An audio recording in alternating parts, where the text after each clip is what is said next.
My sister's dining room always smelled faintly of lemon polish and old arguments, the kind that never really ended, just settled into the furniture. I sat at the edge of the long oak table, tracing the grain with my thumb while my family talked over each other. It was supposed to be a simple dinner for my grandmother, quiet, familiar. Instead, it felt like a stage where everyone said lines they'd rehearsed far too well. My name is Lena, I'm 38, and I've learned that families rarely wound you with strangers' words, they use their own. It happened slowly, almost lazily.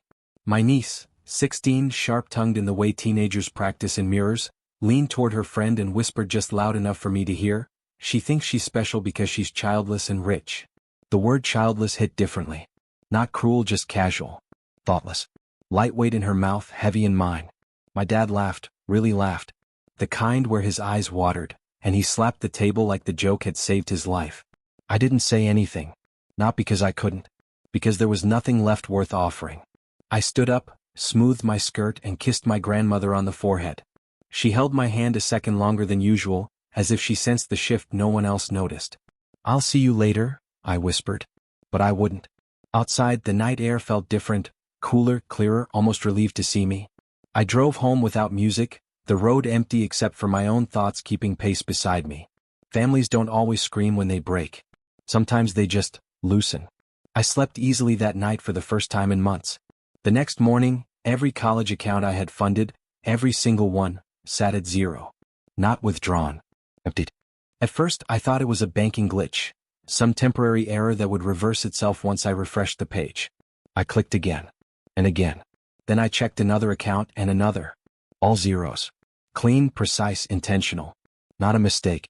A decision. The room felt too still, like the air had paused to watch my reaction. I stared at the screen, at the hollow circles where numbers used to be, and felt something inside me settle rather than rise. Anger didn't come. Fear didn't come. Just a quiet, undeniable understanding. Someone had pulled every dollar the moment I walked out that door. My phone buzzed. A message from my dad.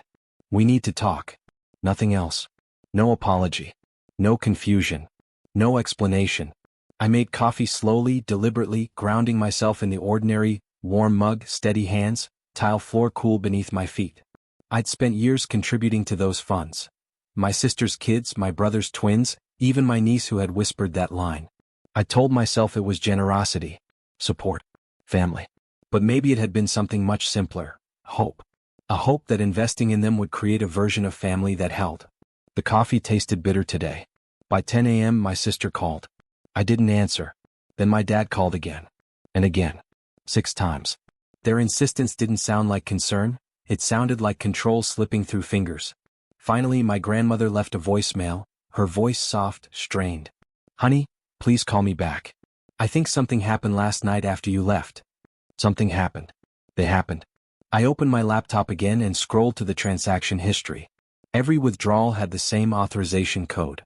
A shared access code I'd given only to 2 people, my father and my sister. Lightning didn't always strike outside. Sometimes it waited until morning. By noon their panic had shape. Missed calls turned into long messages into fractured explanations into the familiar tone my family used only when they'd been caught doing something they wanted forgiven before it was understood. I didn't respond. Instead, I opened the last email I'd sent my sister, months ago, reminding her I'd increased the monthly contributions to the kids' college accounts. She'd replied with a single thumbs-up emoji. No thank you. No acknowledgement. And yet, she'd never hesitated to withdraw. I closed the email. Calmly. Almost gently. Outside, a breeze shifted the curtains, bringing in the scent of the garden I'd planted alone last spring. It grounded me. My home was quiet, intentional, nothing like the crowded rooms I'd grown up in. Rooms where attention was currency and hurt was entertainment.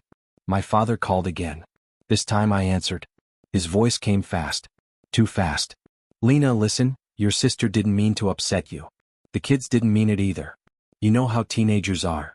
"I'm aware," I said. My voice surprised even me, steady, cool, without tremor. "And about the accounts," he continued. "We moved the money temporarily. Your sister had an emergency." "What kind of emergency empties 6 accounts overnight?" I asked. He hesitated. That was answer enough. "We needed to redistribute some things," he finally said. "Family helps family, right?" "I helped," I replied softly. For years. Pause. Heavy. Irritated. You're being dramatic. There it was again, that word used to shrink women who saw too much. I exhaled slowly. Dad, who authorized the transfers? That doesn't matter, he said. What matters is you come over tonight. We'll fix this as a family. Fix. A word that ignored the crack already running beneath us. I won't be coming, I said. Silence saturated the line. Then he whispered almost accusingly, What are you planning, Lena? I looked at the empty accounts on my screen. Something simple, I said. I ended the call before he could respond. The sudden quiet felt like opening a window in a room that hadn't been aired in years. I set my phone face down on the table and let the silence do what it does best, reveal what's been waiting underneath. What was I planning? In truth, nothing yet. But families like mine always assume silence equals strategy. By late afternoon, my grandmother called. I answered immediately. Her voice trembled. Sweetheart, your sister and father came by this morning. They were arguing. Loudly. Something about rights, and it's her fault if she walks away. I think they know they went too far. I closed my eyes. My grandmother had always been the one soft place in our lineage. She saw harm before anyone admitted to causing it. Grandma, I said, did they tell you why they emptied the accounts? A long inhale, shaky. They said you don't need the money. That you have plenty. That the kids deserve a future more than you do. A future. Purchased with my labor. Sanctioned by their entitlement. I swallowed. And what do you think? I think, she whispered, people show their true hunger when they believe they've earned your plate. Her words landed with a weight nothing else had all day. After we hung up, I opened the folders where I kept every receipt, transfer record, and parental agreement I'd drafted over the years. Not because I expected betrayal, but because I expected responsibility. Every contribution I'd ever made was documented, signed by my sister, witnessed by my father. Promises scribbled in their own handwriting. Funds to be used exclusively for education. No withdrawals permitted without written permission. I had never withdrawn that permission. They had withdrawn everything else. Down the hall, my phone buzzed again. This time it wasn't a call. It was an alert from the bank. Another account, mine this time, had just been accessed. The notification glowed across my screen like a small, sharp warning. Unauthorized access attempt detected. My breath steadied instead of quickening. There was something almost predictable about the timing. Guilt always escalates into boldness when people think consequences are optional. I logged in, my fingers calm on the keyboard. The attempt showed my father's device ID, not my sister's. So he wasn't just defending her. He was participating. I sat back in my chair, letting the realization shift fully into place. Not a shock, just confirmation. My father had always believed money moved like water. Toward the loudest need, the biggest story, the person who insisted most dramatically that they deserved it. He had never understood boundaries, only access. He must have felt the account lock instantly because my phone rang within seconds. I let it ring out. Then he tried again. This time I answered. His voice was tight. Lena, something strange happened just now with the bank. I know, I said. Pause. Well, good. Then you'll understand why we need temporary access. Your sister is dealing with a crisis. What crisis? I asked. Another pause. Longer. Clumsier. He lowered his voice as if someone might overhear. She has some expenses she didn't plan for. What kind of expenses require 6 college accounts and an attempt at mine? He exhaled sharply, irritation replacing panic. You're missing the point. You don't have children. You don't have responsibilities like the rest of us. You don't need this money. They do. There it was. The belief beneath every decision they had made.